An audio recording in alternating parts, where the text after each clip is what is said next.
As we have handled in the course of the last lecture, Russian industrialization was driven primarily by the demands generated by the state because the Russian economy was unable to generate this. And as we have also handled, this was largely because of the structural peculiarities of the Russian state, which had a cluster of huge regional economies without much integration, as also the fact that labor mobility was restricted, and further the fact that the vast majority of the Russian population could not generate any demand for industrial activity. So, industrial activity emerged in Russia as a result of stimulation by the state itself, by essentially, as it were, court patronage. And in this direction, unlike elsewhere in Europe, in Russia, individual protagonists, particularly from the ruling establishment, people like finance ministers like Reuter, Bunga, Vishnegradsky, Witte, Kukovtsov, and finally Stolypin, played far more significant role than any other statesman in any other parts of Europe at around that point of time. So, we need to look at the background in which this emerged and how the various finance ministers followed and devised and followed policies that ultimately transformed Russia from one of the most backward industrially one of the most backward regions in Europe in the 1850s to a leading industrial economy by the time the Great War broke out in 1914. In Russia, in the history of Russia's industrialization, the pivotal fact, as we have already identified in the previous lecture, was the Crimean War and the realization by the Russian elite that Russia needed to industrialize fast in order to be politically competitive, politically and militarily competitive to the European neighbors.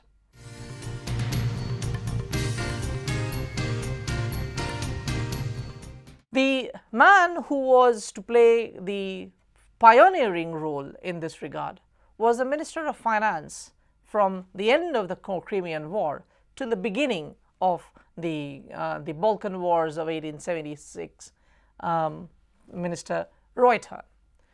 Reuter was of the opinion that Russia did not have the luxury of allowing industry to develop indigenously. So, his solution was that Russia needed to import state-of-the-art technology, and that too in the realm of capital investment, and that too in the realm of heavy industry geared essentially for railroad development. Inspired by the example of the German industrial development on the back of railways, Reuter identified railways as the prime necessity for the Russian state, and all industrial activity, or much of the industrial activity that Reuter had in mind, was to revolve around the development of railways. Now, Russia, having started much later than all the other European powers, had the basic problem of buying state-of-the-art technology. Just as the British technicians had helped France to develop and then Germany to develop, then French and Germans helped the Swedes to develop, Reuter began to borrow state-of-the-art technology from wherever it was available. So, British technicians such as Ludwig Knupp was hired from Manchester, particularly to mechanize Russian textile industry.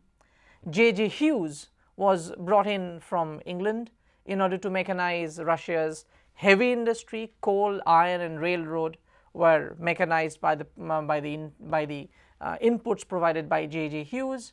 The Nobel Foundation from Sweden was brought in to explore the mineral reserves of the Baku region in the Russian south. And railway technology from Germany, from France, from England was freely borrowed so that Russia could develop industrially in a very small time, in a very little time. In the process, Reuter was faced with a major problem. Because all of this technology was state of the art, they were also phenomenally expensive. And if a comparison is to be made between the cost of Russian industrialization and that of any other European power, we would find that the Russians probably put in the largest amount of resource in the smallest amount of time in their bid to industrialize. Reuter's solution was simple.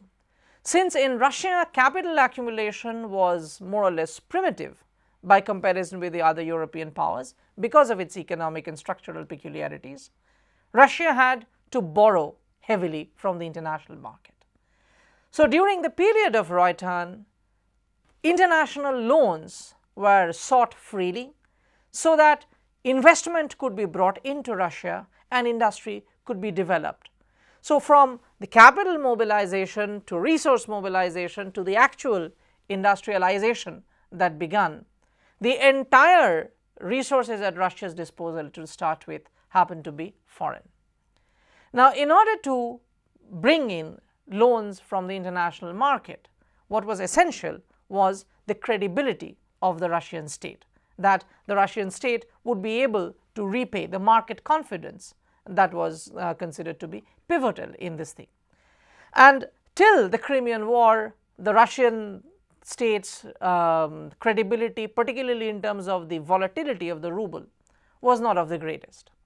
So Reuter initiated some major fiscal reforms, and he imposed a very tight fiscal discipline on the Russian state.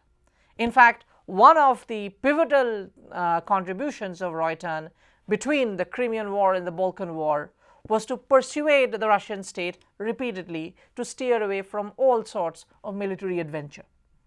And in the success that he managed to attain, we have the measure of the confidence that grew in the Russian state, and Russia was able to generate all the resources from the international money market in order to pay for its industrial investments. The other thing about Reuter's policy that we need to understand was that he was creating a milieu conducive to external investment. Normally, when external investment takes place, restrictions have become the order of things, as it were, in the 20th century. That every state would want to provide for as many regulations as possible in order to tightly control the manner in which resources can be invested. Reuter guaranteed profits. So, upon any amount of investment that was made by a foreign entrepreneur, the Russian state stood to guarantee the profits if the economic activity would not generate profits by their own. This required a huge depth of reserve in terms of foreign exchange currency, and the tight fiscal discipline that Reuter had managed to impose on Russia made him completely able to meet this task till the outbreak of the Balkan Wars of 1876-78. At around this point of time, after failing to persuade the Russian state to steer clear of all military adventurism, Reuter resigned in protest because the fiscal discipline that he had imposed was being thrown asunder.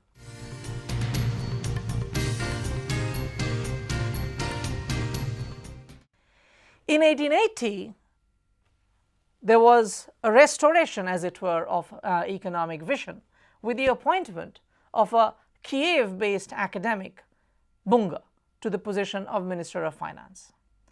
Bunga, who was a practicing economist who believed in the supremacy of market principles, believed that the Russian state should not have extended the guaranteed system that Reuter had in order to invite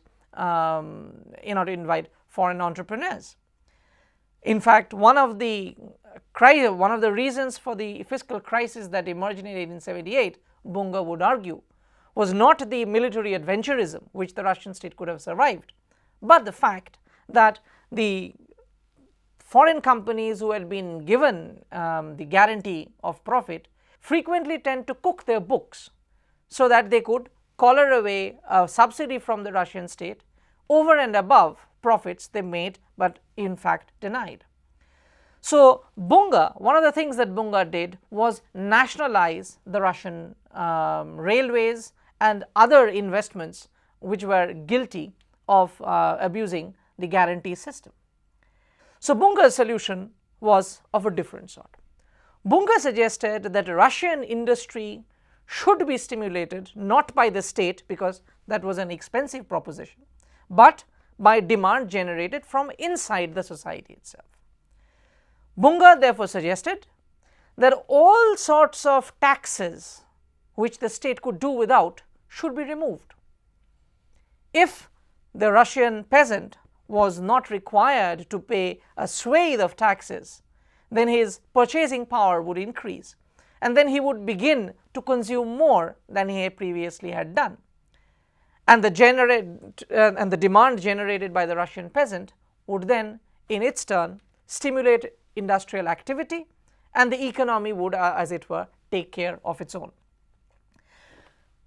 To this end, in 1881, the salt tax was removed. In 1884, the poll tax was removed, and several other smaller dues that the Russian state had imposed on the peasantry tended to be gradually scaled down. The idea, the assumption was that once resources are freed, once the purchasing power improves for the Russian peasant, he would be able to buy industrial products. The downside, of course, was that this was precisely the time in the early part of 1880s was a time when there was an economic depression, or let's say a period of retarded growth, that was affecting the European economies in general. Food prices began to drop as a result of the slump that emerged in the Russian market, and the Russian peasantry was able to survive only by virtue of the sops that Bunga had created, but with a completely different purpose in mind. Bunga, in fact, made available a land bank from which the Russian peasant could borrow loans, could borrow money in order to invest in agriculture. Ultimately, what happened as food prices began to collapse, the Russian agriculturist would borrow the loans and manage to eke out a living from year to year. So Bunga's policy, which was otherwise perfectly sound, turned out to be a very unsuitable policy at a time of agricultural depression. So Bunga was removed by a person who was a votary of still greater fiscal discipline, Vishnegradsky.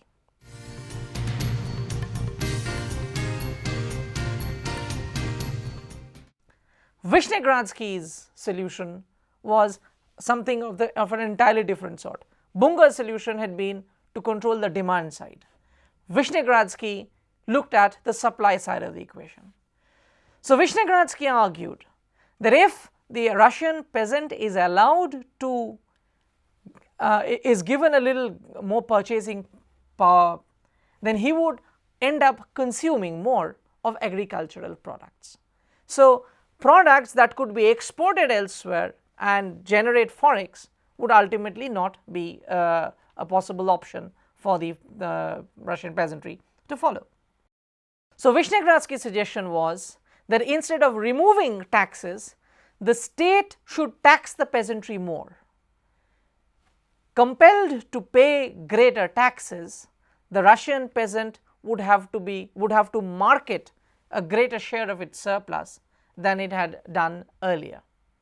And so doing, with a greater amount of grain actually being in the market, no matter how low the food prices were and no matter how high the tariff walls would be thrown up by European powers, Russian grain would still remain the cheapest in the international market.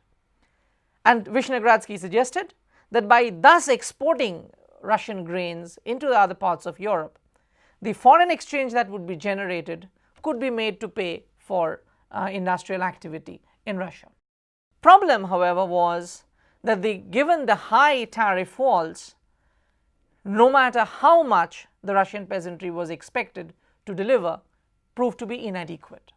The high tariff walls thrown up by Germany and France particularly jeopardized Vishnegradsky's plan, and by the 1880s, late 1880s, as American and Canadian grain also hit in the European market, grain prices depressed still further, and the foreign exchange that Vishnegradsky was hoping to generate, he was unable to. There was a standard practice in Russian agriculture that a share of the harvest every year, every season, would be set aside to function as the seed bank for the next season. So, a share of the crop generated in a particular season would be used as seed for the sowing the harvest for the next season. Vishnegradsky's solution of taxing more meant the peasants, in order to increase their marketable surplus, began to reduce their seed bank. By 1890s, by early 1890s, 1891 and 1893, famine broke out as a result of the depletion of seed banks, because as less and less seed tended to be preserved for the next season, less and less seeds were sown for the next season. So, with diminishing harvest at a time when marketable surplus had to be increased, by 1891 resulted in a great famine in the southern agricultural region of Russia.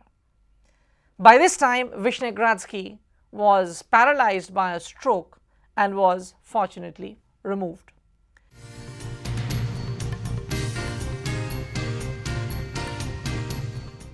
Vishnegradsky's successor as the Minister of Finance was perhaps the most formidable statesman of the later half of the 19th century after Bismarck, Sergei Witte. Sergei Witte came forth with an innovative mix of strategies derived from Reuter and Bunga and Vishnegradsky. He accepted that all these policies had their own virtues and they had to be applied in unison rather than in isolation. So, Witte emphasized on railway building the way Reuter had undertaken.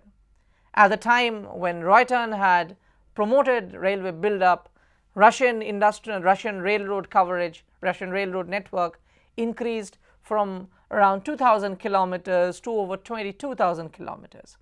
By the time Witte left office, this had stripped over 40,000 kilometers. The build-up of the railways that has happened under Sergei Witte also had the additional advantage of stimulating industrial activity in Russia itself. Because one of the conditions that Sergei Witte introduced on foreign entrepreneurs investing in Russia was simply this, that we are buying technology, we do not need raw materials from abroad.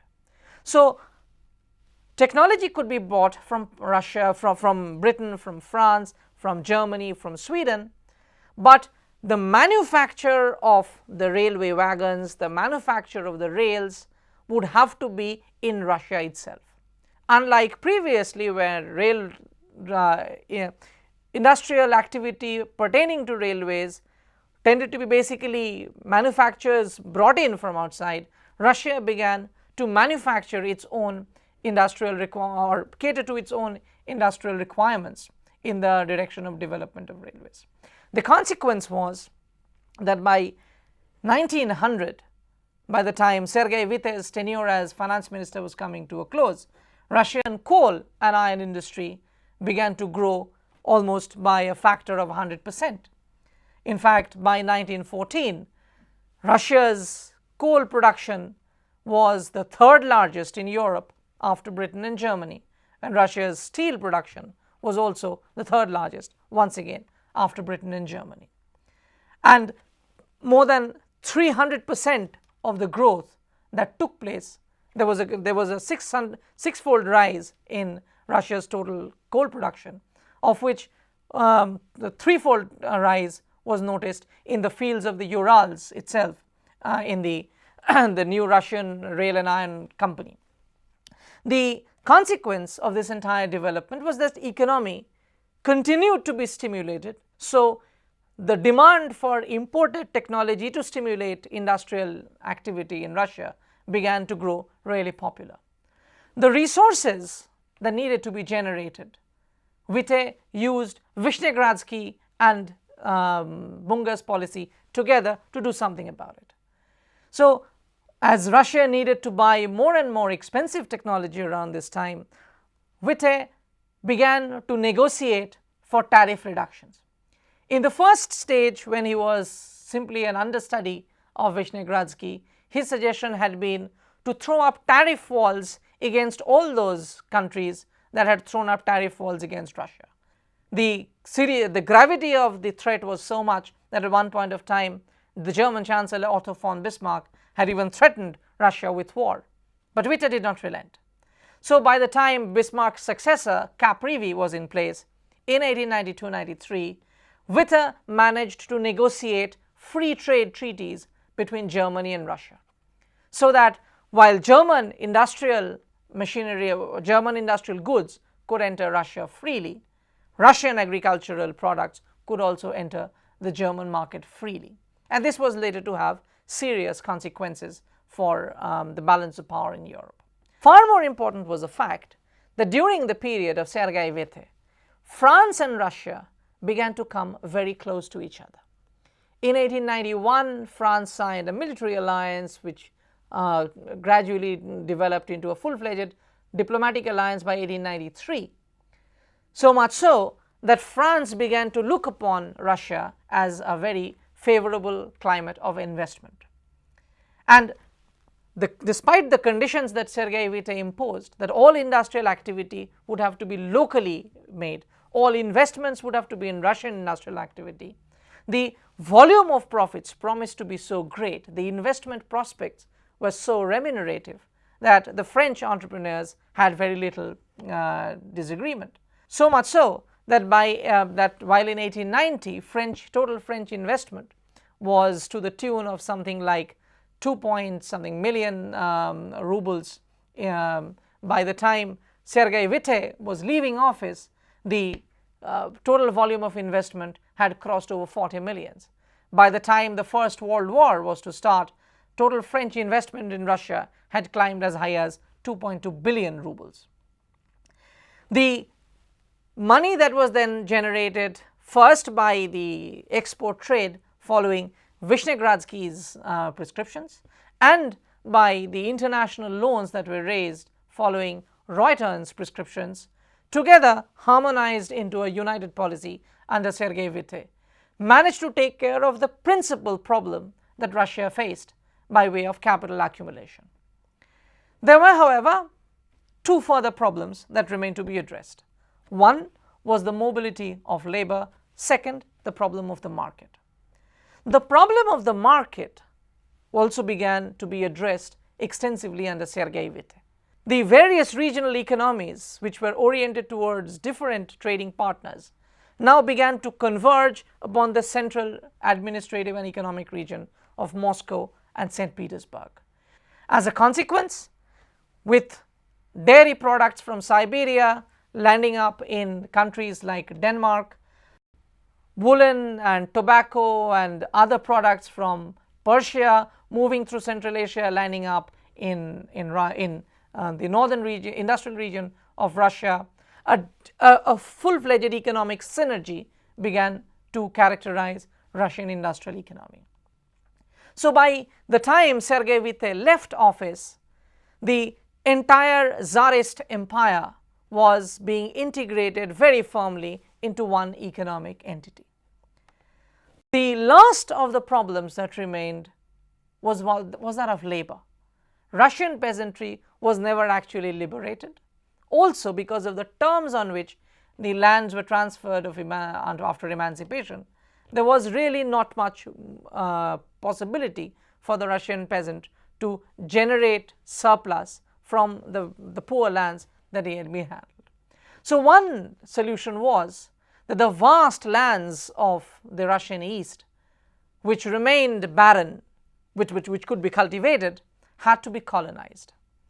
And this was a need that was felt particularly in the light of the 1905 revolution of Russia, the constitutionalist revolution of Russia.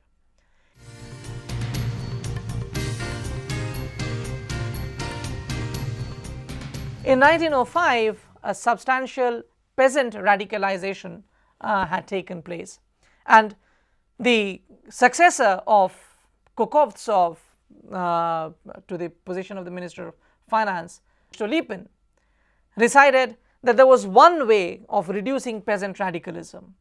It is to help them colonize other parts of the Russian Empire so that the population density in the Russian central agricultural region would decline. Also, given reclamation of lands and bringing new lands under cultivation, the revenue that would be generated would give the peasants enough incentive. But this could not happen till the old Mir Obshchina system continued to repress the peasants and hold them down to the land, lest compensation payments would be jeopardized. So one of the most important changes made by Stolypin was that the compensation payments that the Russian state required the Mirs to make were now being abrogated. And peasants were liberated from the Mir to go out and cultivate, to go out and reclaim land for cultivation and generate far greater surplus than had ever been the case in the history of Russian economy. So between 1905 and 1913, a large number of peasants began to migrate into Central Asia and the plains of Siberia. Between 1908 and 1913 itself, nearly 3 million Russian peasants resettled themselves into the central parts of Asiatic Russia and began to open up new horizons of agriculture and commerce, stimulating Russian economy, generating a demand from Russian industry that was to sustain Russian industrial activity till the coming of the First World War. By the time the Great War took place, Russian industry was growing fast. It was already the third largest economy in Europe, having far outstripped France, following up on Britain and Germany. In a matter of 50 years, Russia had overcome backwardness of centuries. By the time the Great War began, the Russian, it's incorrect to say that Russia was probably the most industrialized society in Europe, but it certainly had moved in the direction of having an industrial economy, and it had removed all the possible obstacles that could have jeopardized Russian industrial developmental trajectory. After the First World War came to a close in 1918 with the Bolshevik Revolution, a new phase of Russian industrialization was begun under the Bolsheviks, and this was possible principally because of the series of measures taken by the Russian state to promote industrial activity and remove centuries of backwardness in Tsarist Russia.